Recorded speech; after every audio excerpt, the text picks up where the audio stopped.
சாப்பிடாத குழந்தைங்களுக்கு கூட நம்ம சத்தான உணவுகள குடுத்து சாப்பிட வைக்கணுங்க. அதுதாங்க பாட்டிகளுடைய கனவு. ஆமாங்க. எங்க பேத்தி வந்து வாழைப்பூவ பார்த்தாலே சாப்பிட அடம் ரொம்ப பண்ணுங்க. அடம் ஒரு பக்கங்க. அவங்க அம்மா கிட்ட சாப்பிட்டே தான் ஆகணும் அப்படின்னு அடி ஒரு பக்கங்க.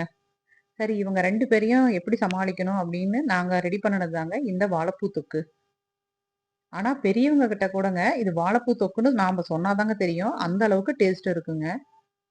இது இட்லி தோசை கூடயும் சாப்பிடலாங்க. சப்பாத்தி கூடயும் சாப்பிட்டுக்கலாம். சாப்பாட்டுக்குமே பெசஞ்சு சாப்பிடலாம். தயிர் சாதத்துக்குமே ஒரு நல்ல காம்பினேஷனா இருக்குங்க. தொட்டு சாப்பிட்டா சூப்பரா இருக்கும்.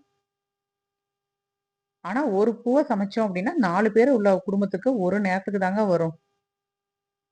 அந்த அளவுக்கு இந்த வாழைப்பூ தொக்கு வந்து ரொம்பவே சூப்பரா இருக்குங்க.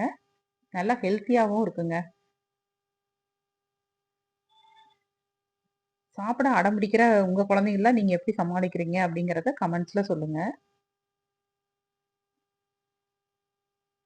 கண்டிப்பா வந்து இந்த காய வந்து குழந்தைகள் சாப்பிடவே மாட்டாங்க அப்படின்னு சொல்ற ஒரு சத்தான ஒரு காய வந்து எப்படி நம்ம குழந்தைங்கள சாப்பிட வைக்கலாம் அப்படிங்கிற வீடியோவ அடுத்த வர பதிவுல பார்க்கலாங்க.